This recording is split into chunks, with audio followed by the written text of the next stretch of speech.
نحمده ونصلي على رسوله الكريم اما بعد فاعوذ بالله السميع العليم من الشيطان الرجيم بسم الله الرحمن الرحيم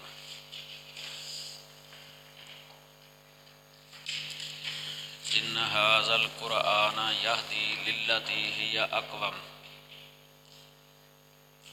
یہ سورہ بنی اسرائیل کی 9 نمبر آیت کریمہ ہے۔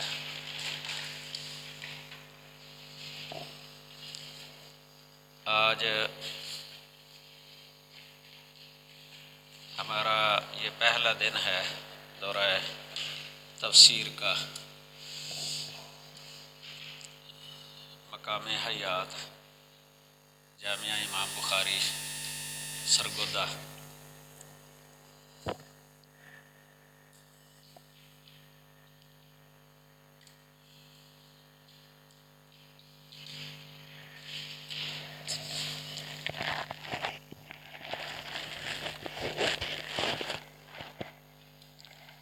اور 1448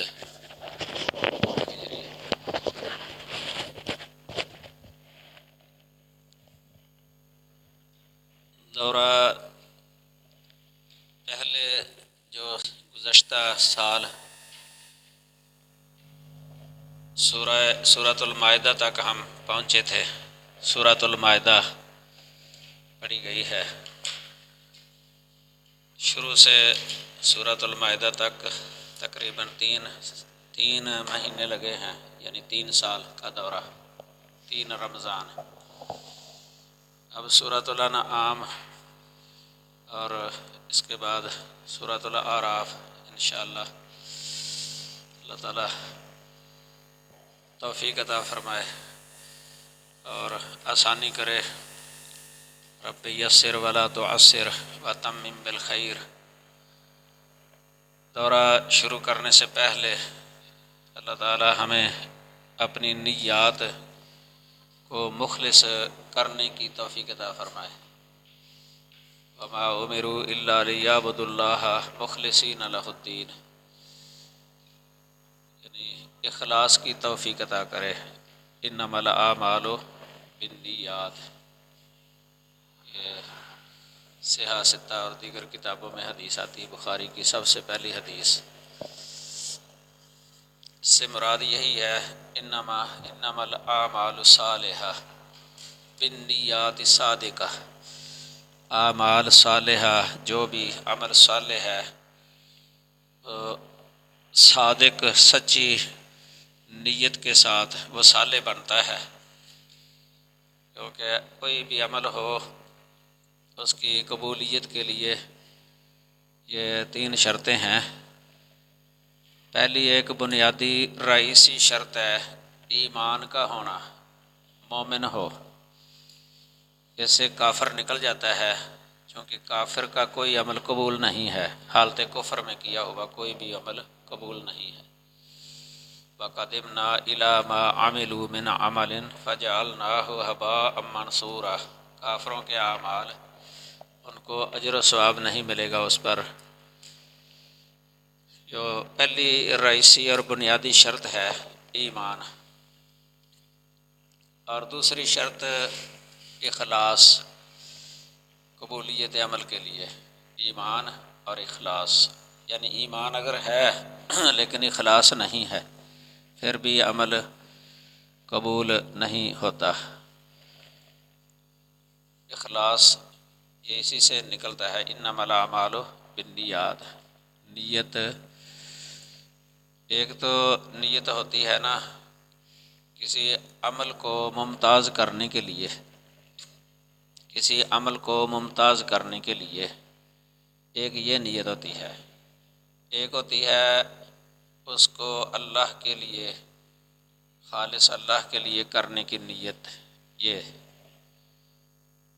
مثلا نماز قائم کرتے ہیں نا، اس میں ایک نیت یہ ہونی ضروری ہے کہ یہ کون سی نماز ہے، ظہر کی ہے، عصر کی، مغرب عشاء یا فجر کی، یا فرض ہے یا نفل ہے، کون سی نماز ہے؟ ایک یہ نیت، یہ بھی ضروری ہے۔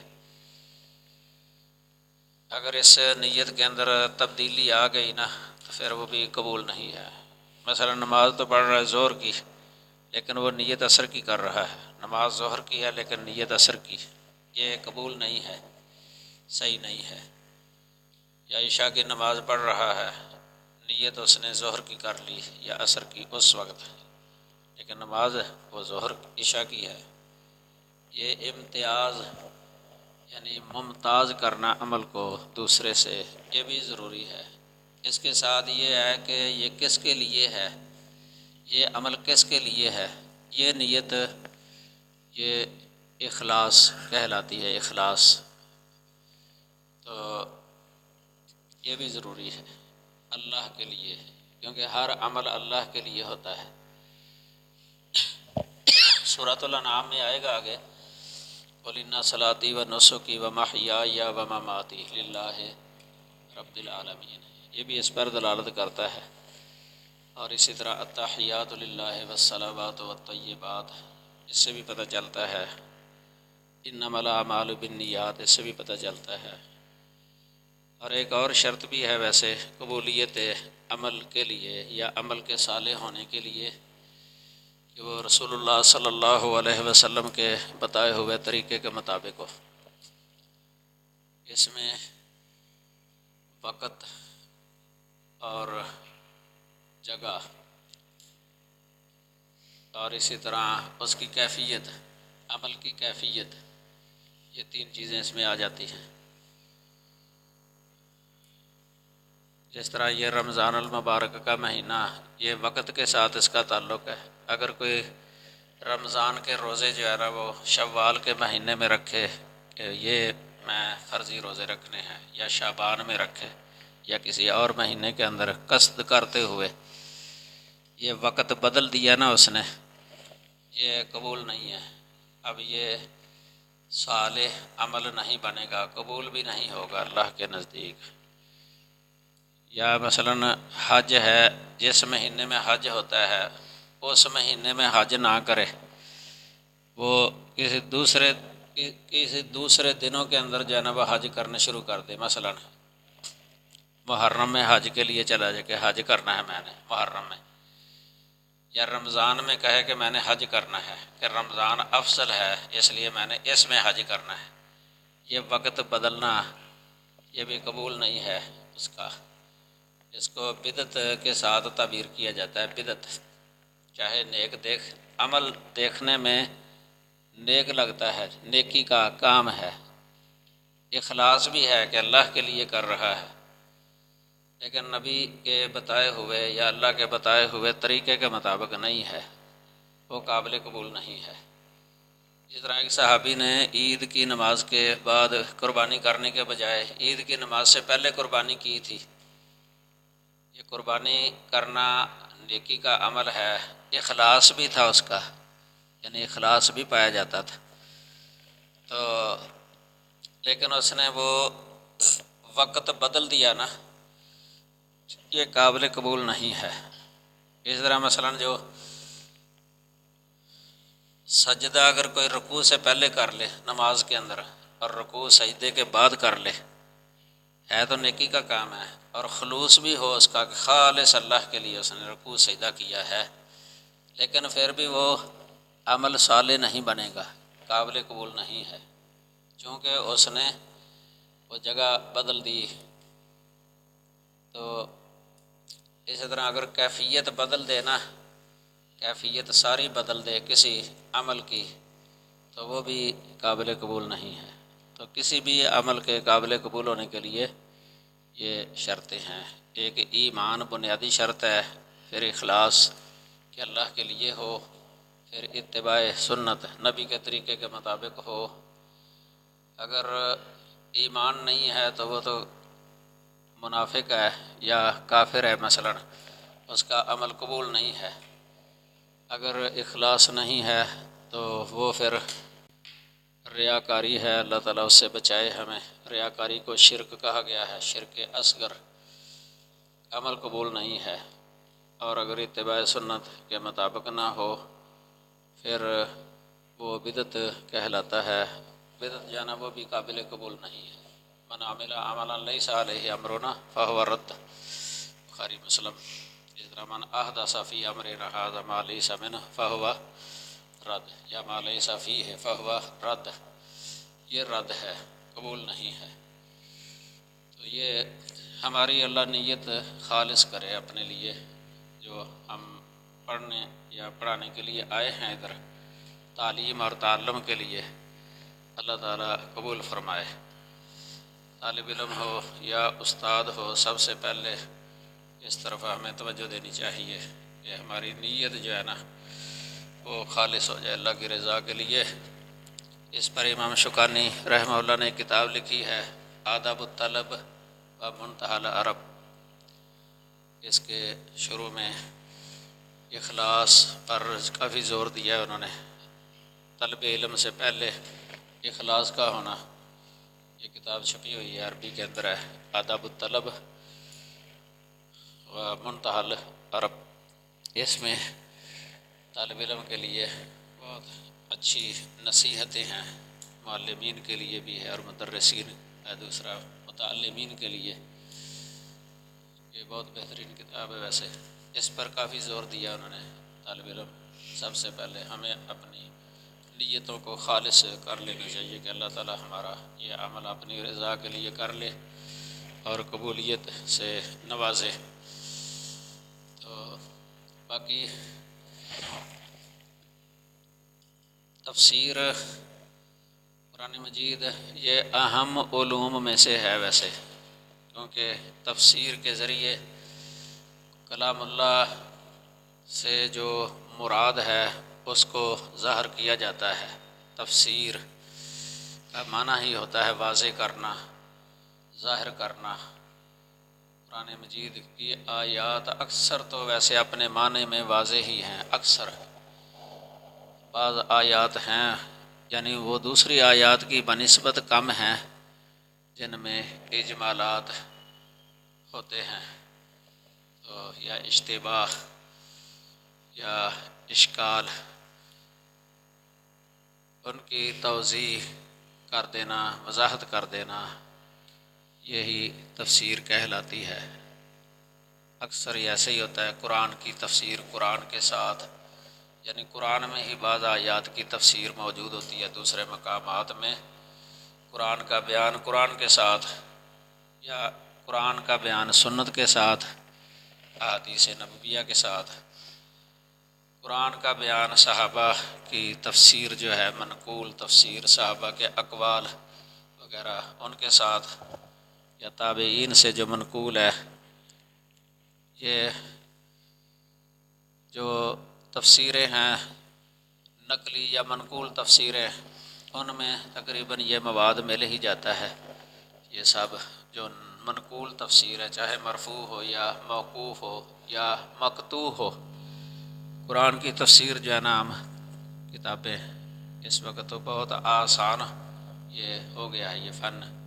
پہلے زمانوں کی بنسبت یا پہلے ادوار کی بنسبت تحقیقات بہت ہو گئی ہیں، اسانید کی تحقیقات ہو گئی ہیں، پہلے اتنی زیادہ نہیں ہوئی تھیں جتنی آج اس دور میں ہو چکی ہیں۔ بلکہ جو آثار ہیں موقوف صحابہ کے اقوال وغیرہ، ان کی بھی تحقیقات ہو گئی ہیں۔ تابعین کے جو اقوال ہیں ان کی سندوں کی تحقیقات ہو چکی ہیں، کیونکہ تفسیری مواد جو ہے نا یہ ملا جلا ہے، مخلوط ہے، اس میں صحیح سندوں کے ساتھ بھی تفسیر ہے، حسن سندوں کے ساتھ بھی، ضعیف سندوں کے ساتھ بھی ہے، منکر اسانید، باطل یا موضوع تک ایسی بھی ہیں جو موضوع ہیں۔ اس کے بارے میں کئی کتب بھی چھپ چکی ہیں مستقل۔ ایک کتاب ہے الاسرائیلیات والموضوعات فی کتب تفسیر، الاسرائیلیات والموضوعات فی کتب تفسیر، یعنی تفسیر کتابیں جو ہے تفسیر ہے نا، تفسیریں ان میں جو اسرائیلی روایتیں ہیں یا بے بنیاد موضوع من گڑت جو واقعات قصے یا روایتیں ہیں، مواد ہے، ان کے بارے میں یہ ڈاکٹر ابو شہبہ محمد بن محمد کی کتاب ہے۔ یہ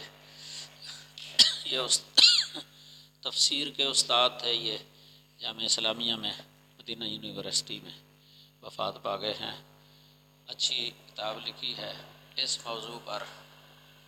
یہ اگر ہو کتاب تو اس کے پڑھنے سے بہت ساری تفاسیر کے اندر جو اس طرح کا موضوع اور من گڑت مواد ہوتا ہے نا، وہ تقریباً ایک ہی جگہ پر وہ مل جاتا ہے۔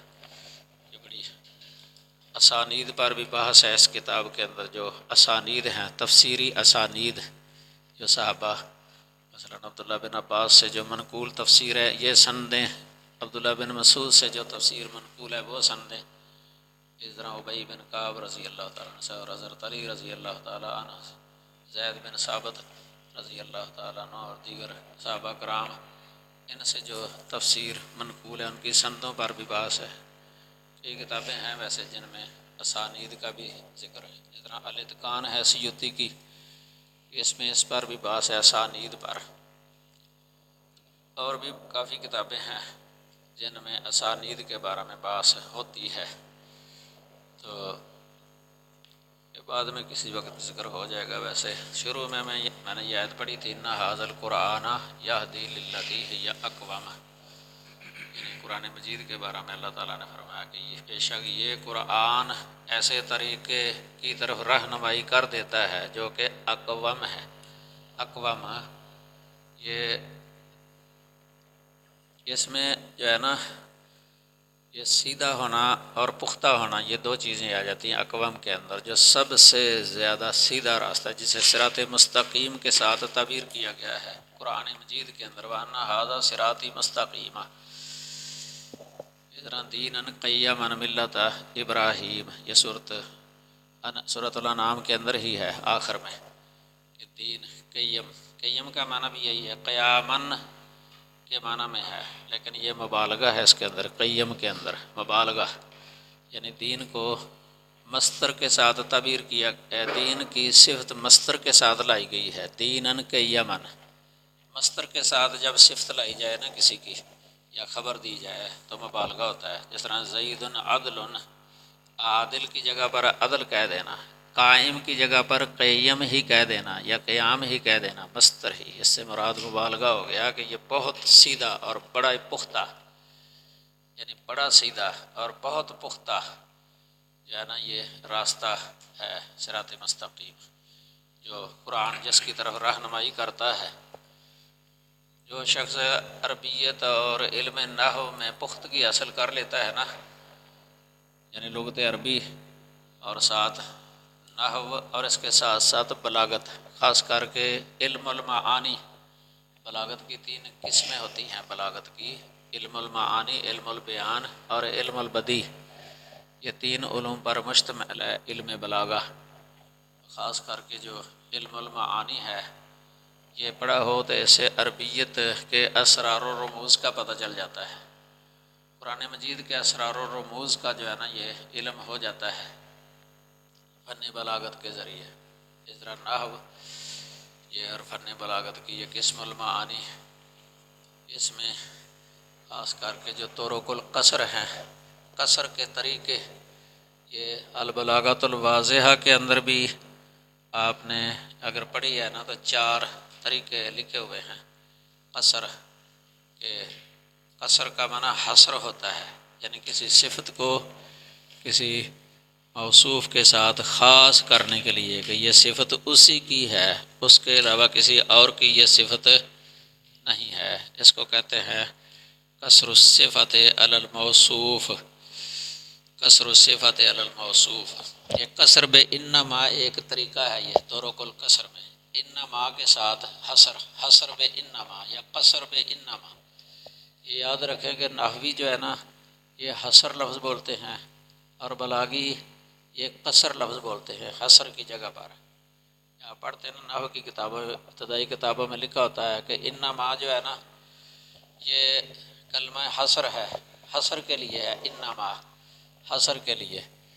تو بلاغت والے بولتے ہیں قصر، یعنی یہ کلمہ قصر ہے، ادات قصر لفظ بولتے ہیں، وہ کلمے کی جگہ پر بھی ادات ہی لفظ بولتے ہیں، ادات قصر، قصر تو ایک قصر ہوتا ہے بے ذکر الاثبات بعد نفی، قصر بے ذکر الاثبات بعد نفی، اس کو اس طرح بھی کہہ سکتے ہیں آسان لفظوں میں، نفی کے بعد الا اگر آ جائے، نفی کے بعد الا اگر آ جائے، وما محمد الا رسول، وما محمد الا رسول، سمجھ لگی نا؟ یہ قصر کی دوسری قسم ہے، یعنی نفی کے بعد الا آ جانا، جیسے لا الہ الا اللہ، یہ حصر ہو گیا، الوہیت والی صفت جو ہے نا اللہ کے ساتھ خاص ہو گئی ہے، اللہ کے ساتھ خاص ہو گئی ہے۔ تو ادھر بھی اسی طرح کہ محمد رسول ہی ہیں، محمد رسول ہی ہیں صلی اللہ علیہ وسلم۔ اس کا یہ معنی تو نہیں ہے کہ محمد ہی رسول ہیں، یہ معنی کریں تو غلط ہو جائے گا کہ محمد ہی رسول ہیں، پھر پہلے انبیاء کی رسالت کی نفی نہیں ہو جاتی ہے، لیکن وہ معنی صحیح نہیں ہے، یہ کہ محمد رسول ہی ہیں صلی اللہ علیہ وسلم۔ آگے سمجھیں تو یہ ہے قصر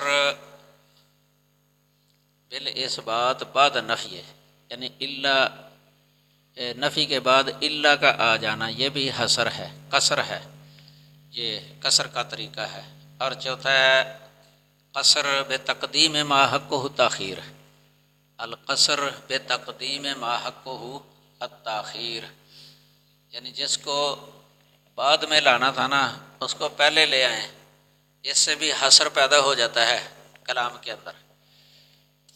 مثلاً عام قاعدہ اس طرح ہے کہ فعل آئے عربی کے اندر، فعل پہلے آئے، اس کے بعد فاعل ہو، اس کے بعد مفعول بہ ہو، یہ ترتیب ہے۔ اگر مفعول بہ جو ہے نا وہ آ جائے پہلے، اس سے حصر پیدا ہو جاتا ہے، قصر۔ ذرا نعبدو کا ہے نا، نعبدو کا فعل ہے اور نحنو ضمیر ہے، اس میں فاعل ہے مستتر واجب الاستتار، اور کاف جو ہے نا خطاب کا، یہ ہے مفعول بہ نعبدو کا۔ اگر یہ کاف اس کو پہلے لے آنا شروع میں، یہ ضمیر بن جائے گی منفصل، منصوب منفصل بن جائے گی یہ ضمیر، ایاک نعبد۔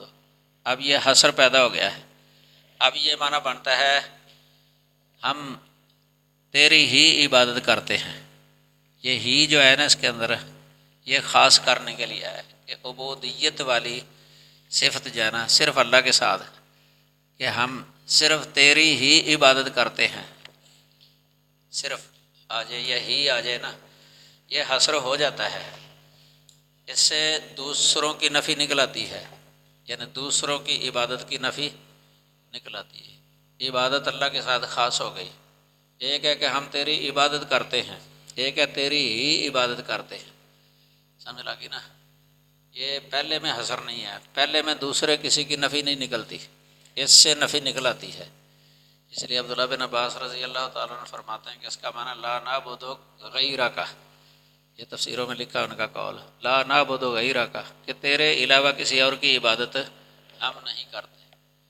اسی طرح ایاک نستعین جو ہے نا وہ بھی ایسے ہی ہے، ایک ہے مثلا نستعین بکا، یہ بیکا بھی استعمال ہو سکتا ہے، نستعین بکا، ایک ہے نستعین کا، دونوں طرح عربی کے اندر آ جاتا ہے، یہ با کے ساتھ بھی استعمال ہو جاتا ہے اور با کے بغیر بھی استعمال ہو جاتا ہے، استعانت کا لفظ۔ الفیہ پڑھا ہے آپ نے نحو کی، اس کے مقدمے میں شعر ہے استعین اللہ فی الفیہ مقاصد نحو بہا محویہ، اس کے شروع خطبے یعنی پہلا جو مقدمہ ہے شعروں کے اندر ہی ایک صفحے میں ہے، وہ ایک صفحہ، اس میں یہ شعر ہے استعین اللہ فی الفیہ مقاصد نحو بہا محویہ، یہ استعین اللہ ہے، با داخل نہیں کی، استعمال ہو جاتا ہے یہ استعین باللہ یا استعین بکا، ایسے بھی کہہ سکتے ہیں اللہم انا نستعین بکا۔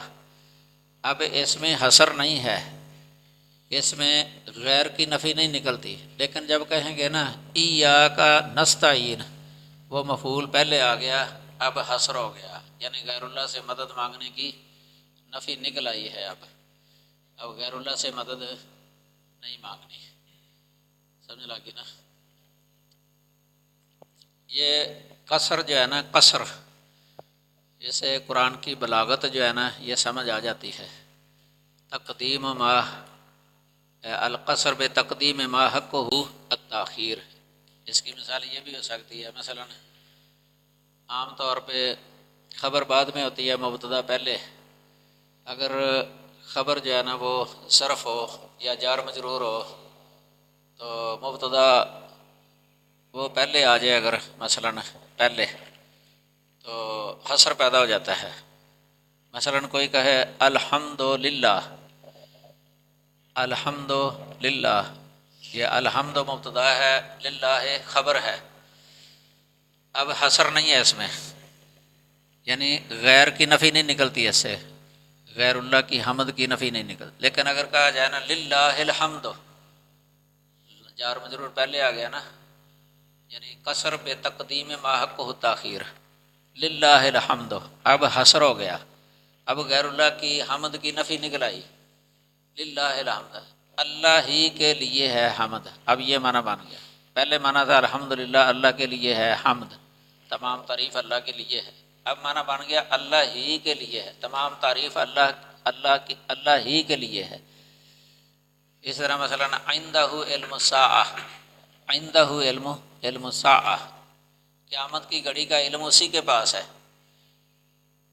اگر کہا جائے نا علم الساعۃ عندہ، یہ پھر غیر کی نفی نہیں نکلتی، پھر ہے کہ اس کے پاس ہے، قیامت کی گھڑی کا علم اس کے پاس ہے، یہ ترجمہ۔ لیکن اگر عندہ علم الساعہ، قیامت کی گھڑی کا علم اسی کے پاس ہے۔ یہ بھی یاد رکھیں، یہاں قاعدہ ہے اگر مبتدا معرفہ ہو نا، جار مجرور اگر پہلے آ جائے تو یہ جائز ہے، حسر ہو جاتا ہے، پھر بھی جائز ہے۔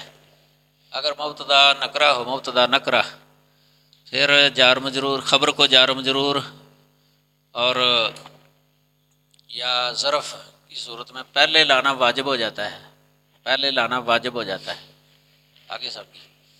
جس طرح کوئی بندہ کہتا ہے اندی درہمن، درہمن نکرہ ہے نا، نکرہ، میرے پاس ایک درہم ہے، میرے پاس ایک درہم ہے، تو یا لی حاجتن، مجھے ضرورت ہے، لی حاجتن، اس صورت میں حسر نہیں ہوتا، نکرہ ہو نا مبتدا بعد میں تو ظرف، خبر ظرف ہو یا جار مجرور، وہ پہلے لانی واجب ہوتی ہے لیکن حسر نہیں ہوتا۔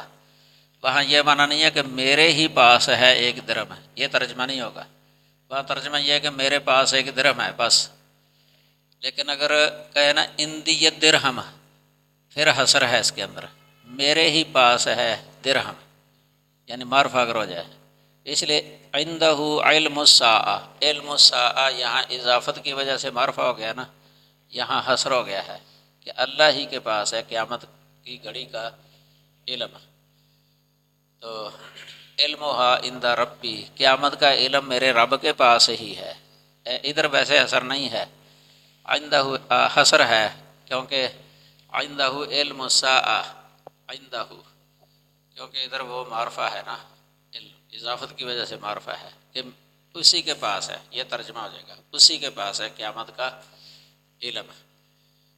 للہ خزائن السماوات والارض، یہاں پہ خزائن السماوات والارض اضافت کی وجہ سے معرفہ ہے نا، تو اللہ ہی کے لیے ہے، اللہ ہی کے پاس ہے آسمانوں اور زمین کے خزانے، تو یہ تقدیم ما حق ہو التاخیر اسے کہتے ہیں۔ تو یہ جو درمیان میں بتایا تھا نا، نفی کے بعد اللہ آ جائے، اس سے بھی حسر ہے۔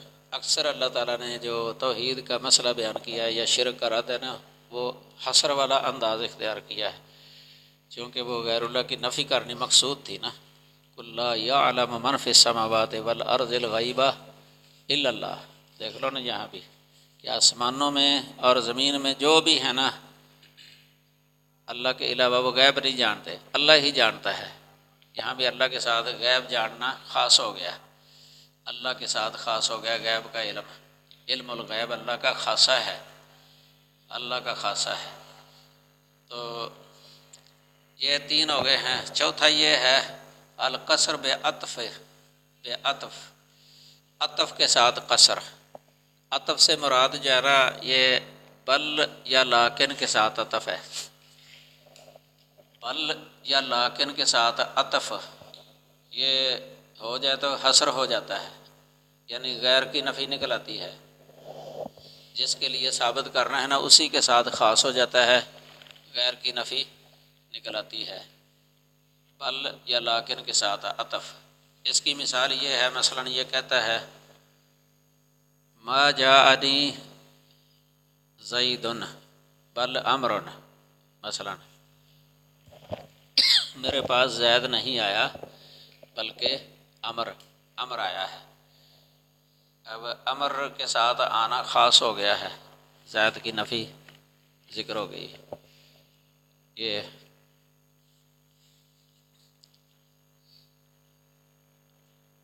بل فعلہ کبیرہم ھذا نہیں ابراہیم علیہ السلام نے کہا تھا، بل فعلہ کبیرہم ھذا، بلکہ یہ کام ان کے کبیر نے کیا ہے۔ یہاں وہ دوسروں کی نفی نکل نہیں آتی، یعنی اس کبیر کے علاوہ کسی اور نے نہیں کیا، بل کے ساتھ عطف ہو یا لاکن کے ساتھ عطف ہو تو یہ حصر قصر جانا پیدا ہو جاتا ہے۔ یہ طرق القصر کہلاتے ہیں، یہ چار عام بلاغت کی کس کتابوں کے اندر یہ لکھا ہوا ہے، علم معانی میں، تلخیص المفتاح ہو یا مختصر المعانی اس کی شرح ہے، یا البلاغۃ الواضحہ یا دروس البلاغہ، کوئی بھی کتاب ہے نا اس میں یہ ہوتے ہیں۔ ان سب سے پتہ چلتا ہے کہ توحید باری تعالیٰ کیا ہے اور شرک کیا ہے، شرک کا رد کیسے اللہ تعالیٰ کرتا ہے۔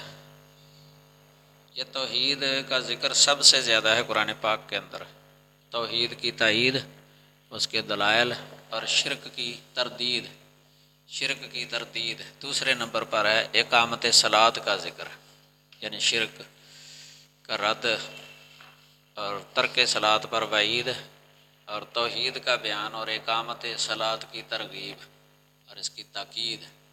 یہ تو جو شخص بھی قرآن مجید کے اندر تدبر کر لیتا ہے نا، غور سے پڑھ لیتا ہے نا ترجمہ، انصاف کی نظر سے، وہ یہ نہیں ہو سکتا کہ وہ قرآن پر ایمان نہ لائے، توحید پر ایمان نہ لائے، موحد نہ ہو، یہ نہیں ہو سکتا، یا شرک کرنے والا ہو، ایسے نہیں ہو سکتا۔ جو قرآن مجید کو سمجھ کر انصاف کی نظر سے پڑھ لے نا، وہ لازم موحد ہوگا، شرک نہیں کرے گا کبھی بھی، صراط مستقیم اس کو مل جاتی ہے، جو جنت کا راستہ ہے، سیدھا جنت میں جانے والا ہے۔ یہی مطلب ہے انا ھذا القرآن یہدی للتی ہی اقوم، انا ھذا صراطی مستقیما فاتبعوہ ولا تتبعوا السبل فتفرق بکم عن سبیلہ ذالکم وصاکم بہ۔ یہ سورۃ الانعام کے اندر ہی یہ آیت آ جانی ہے، 153 نمبر، یہ اسی صورت میں جو ہم نے پڑھنی ہے، 153 نمبر یہ آیت، وہاں بھی اس کا ذکر ہوگا۔ اس طرح سورۃ الفاتحہ میں اہدنا الصراط المستقیم، یہ دعا اللہ تعالیٰ نے ہمیں سکھائی ہے، اس لیے یہ سورۃ فاتحہ جو ہے نا یہ نماز کے اندر فرض قرار دے دی گئی ہے۔ اس میں اللہ تعالیٰ کے اسماء و صفات کا ذکر ہے، توحید کی تمام اقسام کا ذکر ہے، اور اللہ کی صفات کا وسیلہ، اس کے اسماء کا وسیلہ ہے دعا کے اندر۔ پھر دعا بڑی اہم ہے، اہدنا الصراط المستقیم صراط الذین انعمت علیہم غیر المغضوب علیہم ولا الضالین آمین۔ اور سورۃ البقرہ کے شروع میں ہی اللہ تعالیٰ نے فرما دیا ہے ذالک الکتاب لا ریب فیہ ھدی للمتقین، ھدی للمتقین۔ یہ ہدایت کا مضمون جو ہے نا پورے قرآن مجید کے اندر، صورتوں کے اندر بڑا پھیلا ہوا ہے بسط کے ساتھ۔ یہ جب پڑھیں گے تفسیر تو اس کے اندر آئے گا، ہدایت اور اس کی انواع، قسمیں، مراتب وغیرہ، بہت کچھ لکھا ہے علماء نے اس کے بارے میں، ہدایت کے بارے میں۔ یہ صورت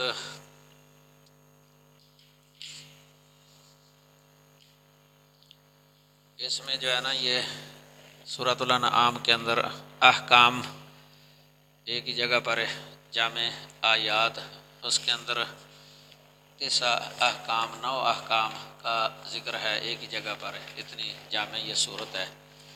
وہ شرک کی نہیں، شرک منع، بر الوالدین دوسرے نمبر پر، تیسرے نمبر پر اولاد کو قتل نہیں کرنا یہ، چوتھے نمبر پر فواحش سے اجتناب کرنا، پانچواں کسی کو ناحق قتل نہیں کرنا، یہ چھٹا یتیم کے مال کے قریب نہیں جانا، اس طرح ساتواں ہے پورا تولنا اور ماپنا، آٹھواں عدل و انصاف کی بات کہنا، اور نوواں ہے اللہ کے عہد کو پورا کرنا۔ اس کے بعد اللہ تعالیٰ نے فرمایا وَأَنَّ هَذَا صِرَاطِي مُسْتَقِيمًا، یہ ہے صراط مستقیم۔ یہ احکام 9 ہیں۔ تورات کے اندر بھی ویسے اس طرح کی آیت تھی، اس میں احکام 10 کا ذکر ہے، یہ معروف ہے، اب بھی موجود ہے بائبل کے اندر۔ میں نے ایک کتاب لکھی ہے اس مسئلے پر، مقالات توحید ہے، وہ 1100 صفحے کی، اس میں پہلا مقالہ جو ہے نا اس میں اس پر بحث لکھی ہے، یہ تورات کے احکام 10 اور قرآن مجید کی یہ آیت کریمہ جامعیت ہے۔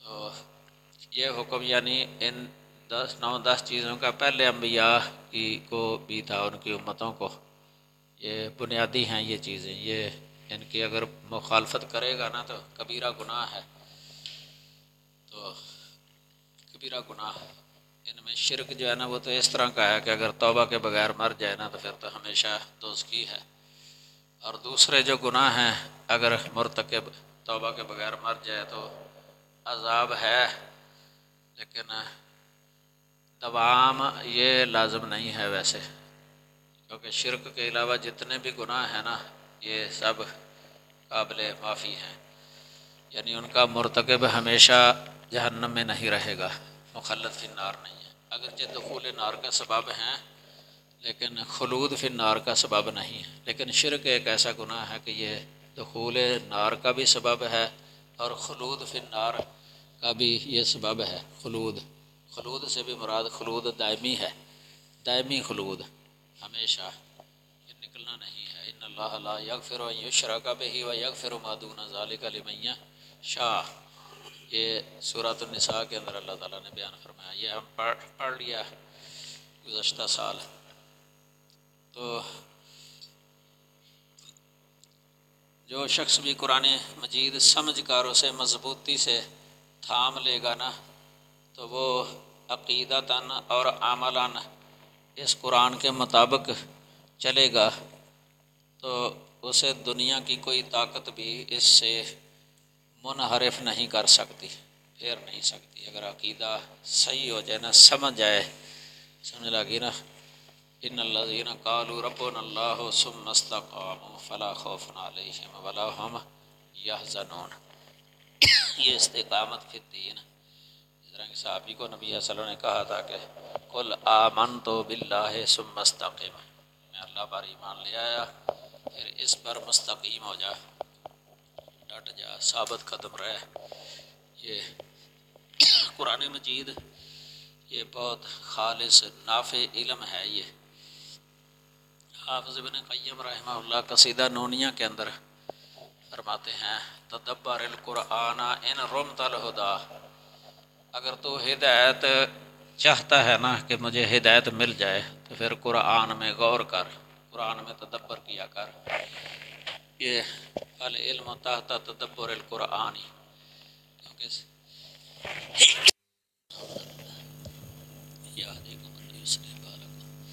علم جو ہے نا یہ قرآن کے تدبر کے تحت ہے، قرآن میں تدبر غور جتنا زیادہ کرے گا نا بندہ اتنا ہی اللہ سینہ کھولتا ہے، علم دے دیتا ہے اللہ تعالیٰ۔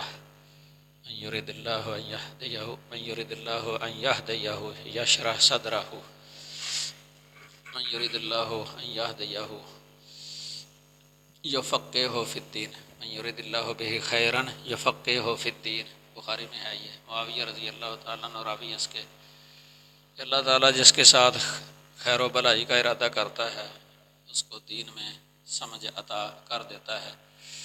تو یہ قصیدہ نونیہ کا شعر ہے فتدبر القرآن ان رمت الہدا فالعلم تحت تدبر القرآن، یہ 736 نمبر شعر ہے قصیدہ نونیہ کا، 736 نمبر۔ کل اشعار اس کے 6000 تقریباً، یا اس سے کچھ کم و بیش 6000۔ یہ بڑی جامع کتاب ہے عقائد میں، عقیدے کے حوالے سے جو گمراہ فرقے ہوئے ہیں نا، ان کا رد ہے اس کے اندر۔ یہ میں نے 1.5 سال کے اندر جانا پوری پڑھائی ہے، 1.5 سال میں ختم کی تھی یہ کتاب تشریح کے ساتھ، قصیدہ نونیہ بہت اچھی کتاب ہے۔ تو قرآن مجید میں تدبر کرنے سے جو ہے نا بہت علم اللہ تعالیٰ عطا فرما دیتا ہے۔ آج یہ دور فتنے کا ہے، فتنوں کا دور ہے، عام لوگ اس طرف توجہ نہیں کرتے، قرآن سے دور ہیں، قرآن کی تعلیمات سے دور ہیں، اس لیے گمراہیوں کے اندر مبتلا ہیں، فتنوں کے اندر مبتلا ہیں۔ فتنے بھی 2 طرح کے ہیں، ایک فتنۃ الشہوات اور ایک فتنۃ الشبہات۔ یہ 2 قسمیں ہیں فتنے کی، عام کتابوں میں ہے ان کا ذکر، حافظ ابن قیم رحمہ اللہ کی کتابوں میں اس کا ذکر ہے، الجواب الکافی لمن سأل عن الدواء الشافی، اس طرح طریق الہجرتین اور دوسری مدارج السالکین وغیرہ۔ شیخ عثیمین صاحب، محمد بن صالح العثیمین رحمہ اللہ، ان کی بھی اکثر تحریرات یا عبارات کے اندر جو ہے نا ان کا ذکر ہوتا ہے فتنے کا، قسمیں 2، فتنۃ الشبہات اور فتنۃ الشہوات۔ یہ دونوں ہی بندے کی گمراہی کا سبب بن جاتی ہیں۔ یہ فتنۃ الشبہات جو ہے نا یہ زیادہ مضر ہے انسان کے لیے۔ فتنۃ الشبہات جو ہے نا اس سے بندے کا عقیدہ خراب ہو جاتا ہے، اگر اس فتنے کے اندر مبتلا ہو جائے، عقیدے کی خرابی، عقیدہ خراب، فتنۃ الشبہات۔ اور فتنۃ الشہوات جو ہے نا یہ بھی مضر ہے بہت زیادہ۔ عقیدہ اگر بندے کا صحیح بھی ہو نا، لیکن پھر یہ بھی خطرہ رہتا ہے کہ یہ فتنۃ الشبہات، فتنۃ الشہوات کے اندر مبتلا نہ ہو جائے۔ یہ ہوتا ہے شہوانی، یہ شہوات کا فتنہ ہے، جس کی وجہ سے بندہ جو ہے نا عملی زندگی اس کی خراب ہو جاتی ہے۔ یہ فواحش کے اندر مبتلا ہو جانا، فحاشی کے اندر مبتلا ہو جانا، یہ یا عیاشی کے اندر مبتلا ہو جانا، دنیا کے اندر مبتلا ہو جانا، دنیا کے فتنے میں آ جانا، مال کا فتنہ ہے مثلا، یا نفس کا فتنہ، یا عورت کا فتنہ ہے مثلا، زین للناس حب الشہوات من النساء والبنین۔ یہ آیت سورۃ آل عمران کے اندر ہے نا، اس سے پتہ چلتا ہے کہ یہ بندے کو فتنے کے اندر مبتلا کرنے والی ہیں یہ اشیاء جو مزین ہیں، عورتیں سب سے پہلے ذکر کیا ہے۔ تو قرآن اگر بندہ غور سے پڑھے نا تو اللہ تعالیٰ دونوں فتنوں سے محفوظ رکھتا ہے، تدبر، قرآن میں تدبر کرنے سے دونوں فتنوں سے بچا رہتا ہے۔ کتاب انزلناہ الیک مبارک لیدبروا آیاتہ، سورۃ صاد میں اللہ تعالیٰ نے فرمایا کہ یہ ایسی برکت با برکت کتاب ہے جو ہم نے آپ کی طرف نازل کی ہے، اس لیے نازل کی ہے تاکہ اس کی آیات میں تدبر کریں، غور و فکر کریں، گہری نظر جو ہوتی ہے نا، سوچ بچار والی نظر کی، آیات پر، جملوں پر، کلمات پر ٹھہرنا، سمجھنا، سمجھ کے جو ہے نا پڑھنا قرآن مجید، یہ ہے تدبر۔ افلا یتدبرون القرآن، یہ سورہ نساء ہے، اس میں 82 نمبر آیت کریمہ۔ تو کیا وہ قرآن میں تدبر نہیں کرتے؟ تو اس قرآن میں تدبر نہیں کرتے۔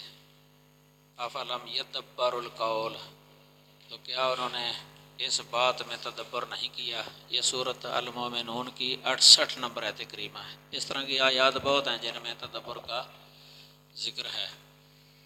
اس کے بارے میں 2 کتابیں ہیں ویسے، ایک کتاب کا نام ہے کیف نتدبر القرآن، کیف نتدبر القرآن، یہ کتاب کا نام ہے۔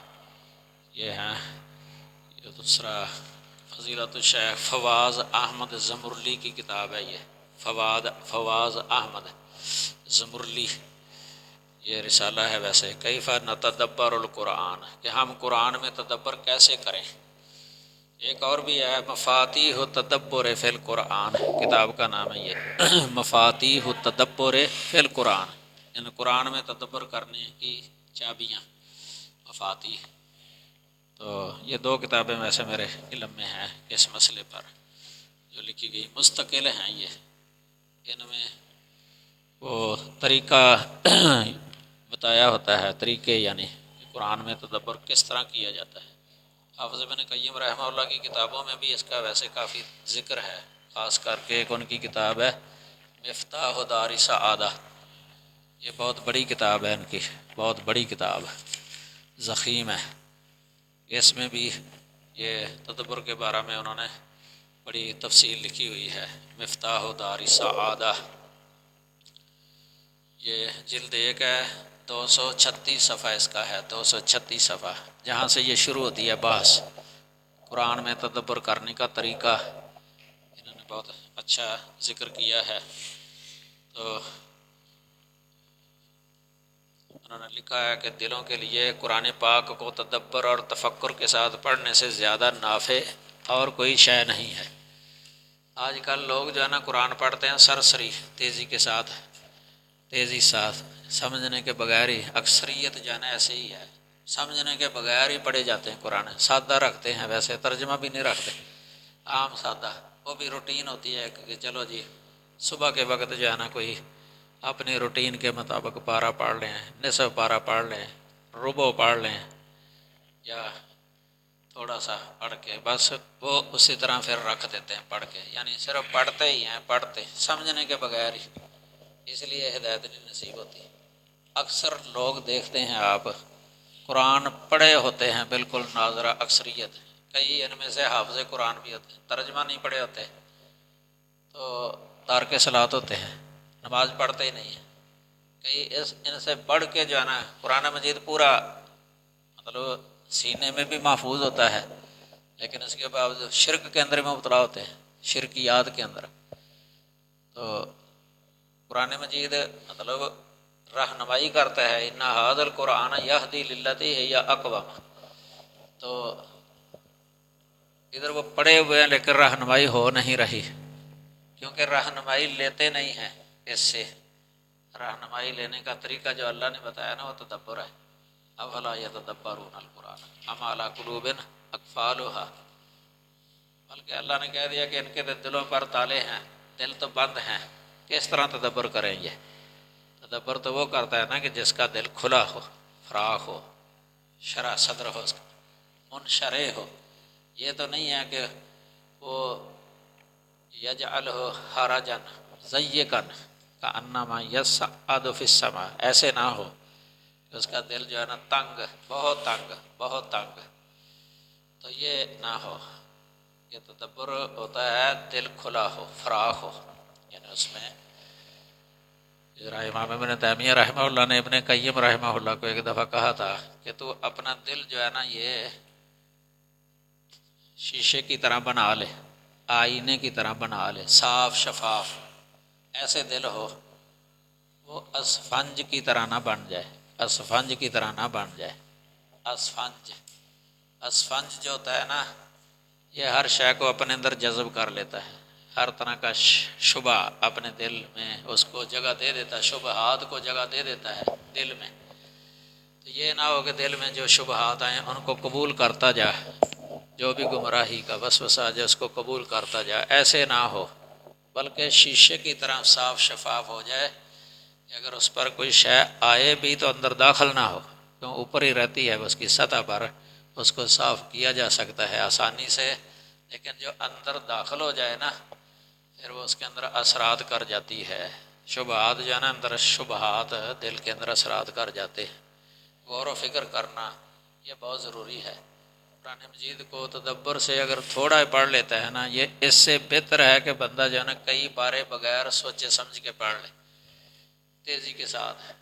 آج کل تو وہ کئی حفاظ ہوتے ہیں، حافظ قرآن، تراویح پڑھاتے ہیں تو اتنا تیز پڑھتے، اتنا تیز کہ پیچھے جو نماز پڑھنے والے ہوتے ہیں مقتدی، ان کو سمجھ نہیں آ رہی ہوتی کہ کیا پڑھ رہا ہے، یہ اتنی تیزی ہوتی ہے سرعت، یہ تدبر کا کیا موقع لگے گا وہاں سوچنا۔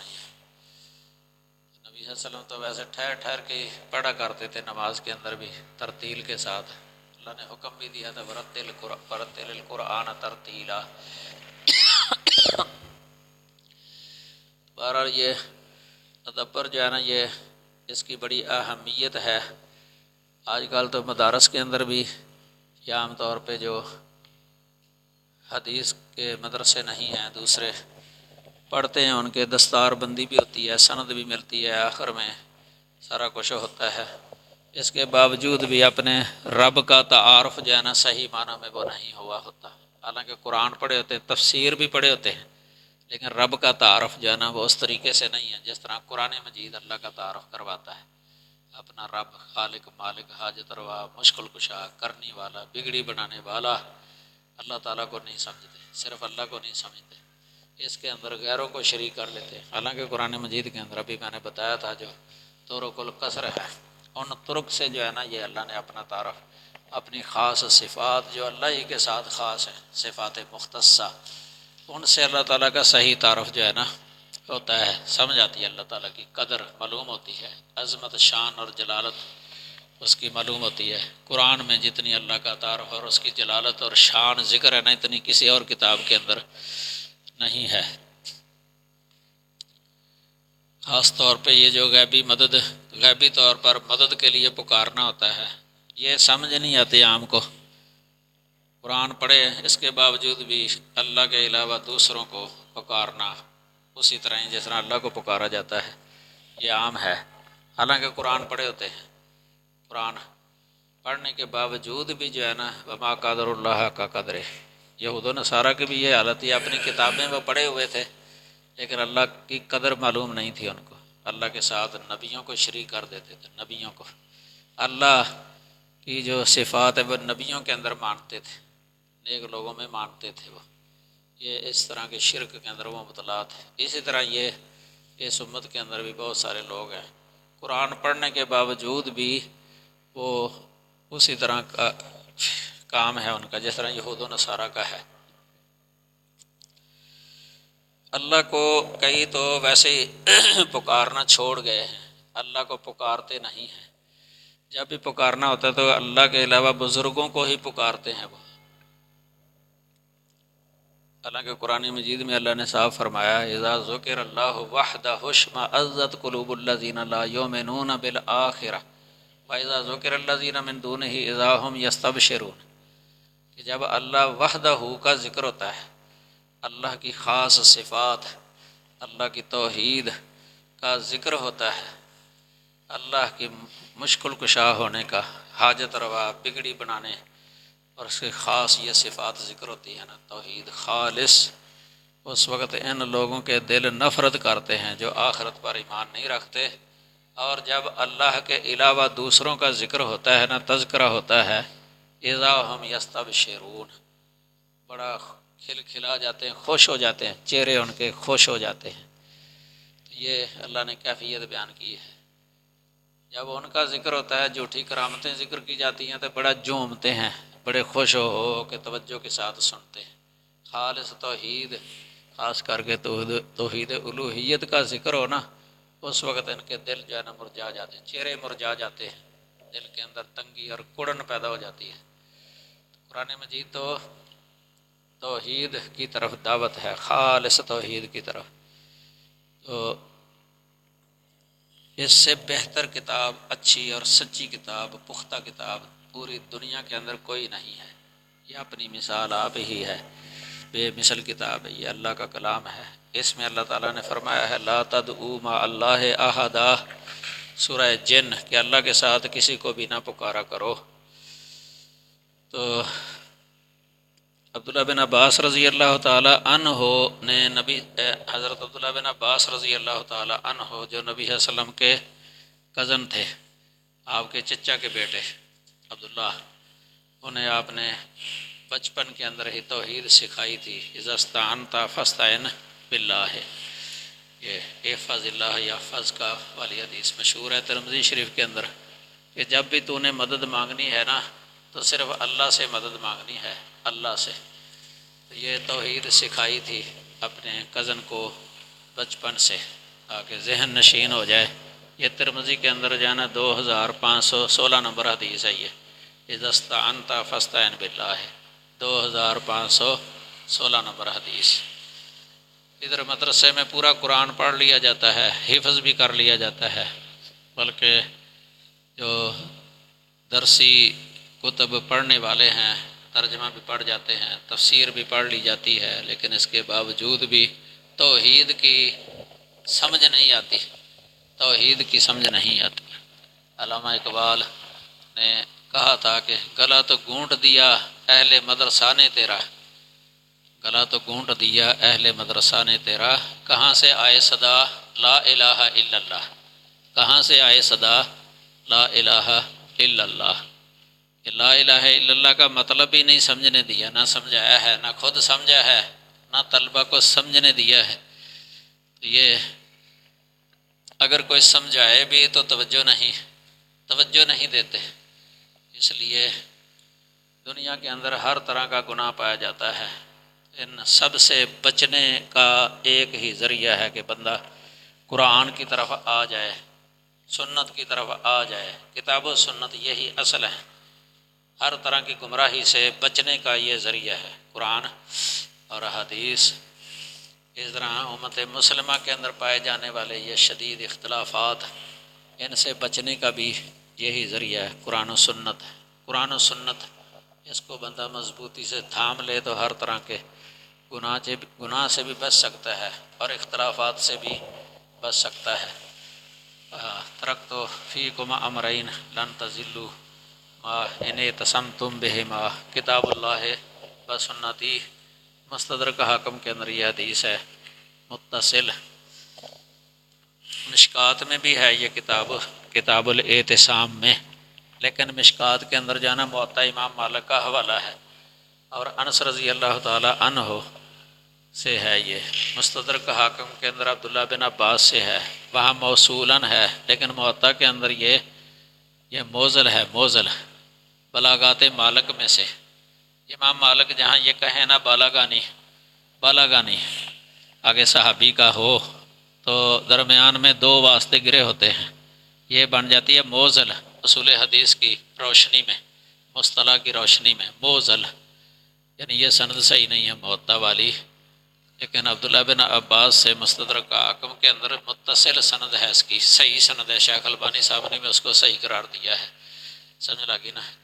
یہ اس طرح کی نصوص بہت زیادہ ہیں کتاب و سنت کے اندر. صحیح بخاری کے اندر پوری کتاب ہے کتاب الاعتصام. یہ اس میں بڑی کتاب و سنت کی طرف دعوت ہے. امام بخاری رحمہ اللہ نے بہت سارے دلائل دیے ہیں اس پر. کتاب و سنت کو مضبوطی سے تھامے رکھنا، بندہ ہر طرح کی گمراہی سے بچ جاتا ہے، ہر طرح کے اختلافات سے بچ جاتا ہے. یہ ایک ہی حل ہے، یہ کتاب و سنت یہی حل ہے اختلافات سے بچنے کا. اور امت کے اندر جو تفرقہ بازی ہے، فرقے جو ہیں، ان سب سے بچنے کا ایک ہی حل ہے، وہ ہے کتاب و سنت کو مضبوطی سے پکڑ لینا. واعتصموا بحبل اللہ جمیعا. یہ اللہ تعالیٰ کا بھی یہی حکم ہے. اللہ کی رسی، اس رسی سے مراد جو ہے نا کتاب و سنت ہیں دونوں، یہ قرآن اور حدیث. سنت کے بغیر تو قرآن پر عمل بھی مشکل ہے. سنت کے بغیر، سنت قرآن کا بیان ہی ہے. وَأَنزَلْنَا إِلَيْكَ الذِّكْرَ لِتُبَيِّنَ لِلنَّاسِ مَا نُزِّلَ إِلَيْهِمْ. یہ بعد میں ذکر ہوگا انشاءاللہ. تو قرآن حکیم کی تفسیر میں بھی قرآن اور سنت دونوں سے رہنمائی لی جائے تو پھر صحیح تفسیر ہو سکتی ہے. محض عربی زبان سمجھ لینا کافی نہیں ہے.